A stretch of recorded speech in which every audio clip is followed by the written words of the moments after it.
Ako ito, Aling Josefina. Kailangan kitang makausap. Si Sergio? Yung football player na nakatira dyan sa tapat. Halika, papakilala. Ayoko, Senyora Josefina. Ayoko. Elian, Ayoko. Ayoko makilala ang lalaking yun.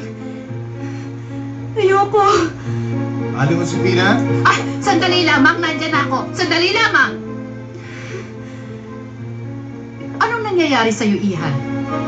Isa siya mabuting tao. At napag-usapan na natin ang tungkol sa kanya. Wala ako sa kondisyon, Senyora Josefina. Ayoko siya makilala. Sa ibang araw na lang. Sige na, ayoko po siyang makilala. Sige na nga. Hindi naman kita pipilitin eh. Sige, dyan ka muna, ha? Teka, huwag niyo pong sabihin na nandito ako.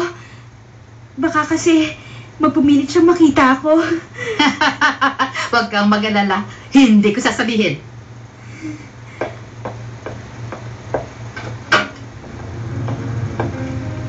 Hindi. Hindi pa ito ang tamang panahon para harapin mo siya. At ipamukha ang lahat sa kanya. Tawag niyo daw po ako. Maupo ka sandali. Sinabi ni Tita Esperanza ang problema mo. Sana'y maunawaan niyo. Bakit ganun, Bella? Wala ka rin bang tiwala sa akin?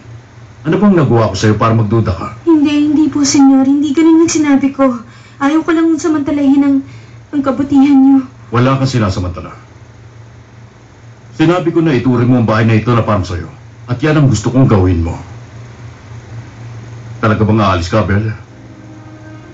Kung hindi niyo ako papayagang gawin ang trabaho ko, senyor, aalis na lang po ako. Kaya hindi kita pinagtatrabaho dahil gusto kong ibus mo ang oras mo sa pag-aaral. Para sa kinabukasan na magiging anak mo. Mawawalan ka ng oras dahil sa trabaho. Huwag niyong alalahanin yon. Gagawa ko ng paraan. At saka hindi ako papayag na gawin mo to ng labag sa kalooban ko. Iba ng katayuan mo dito sa bahay na ito, Bella. Alam niyo ba kung anong iniisip sa akin ni Adela? Wala akong pakialam kay Adela. Hindi mahalaga sa akin ang iniisip ng tao. Basta't hindi mo iniisip yon. At huwag mong isipin yun dahil hindi kita binibigyan ng dahilan na isipin yon. At alam mong hindi yun ang motibo ko, hindi ba, Bella? Hindi, senyor. Nakakaya tuloy. Hindi nga po. Hanggang hindi pa nakikita ang anak ko, ikaw muna ang tatayo sa lugar niya. Paano kung makita na siya? Kapag nakita siya, magiging magkapatid kayo.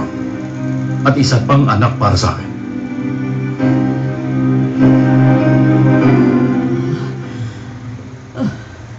Hindi ko pwedeng sabihin na siya ang anak niya. Pero ganun pa man, sasabihin ko sa kanya sa lalong madaling panahon na si Gustavo ang kanyang ama.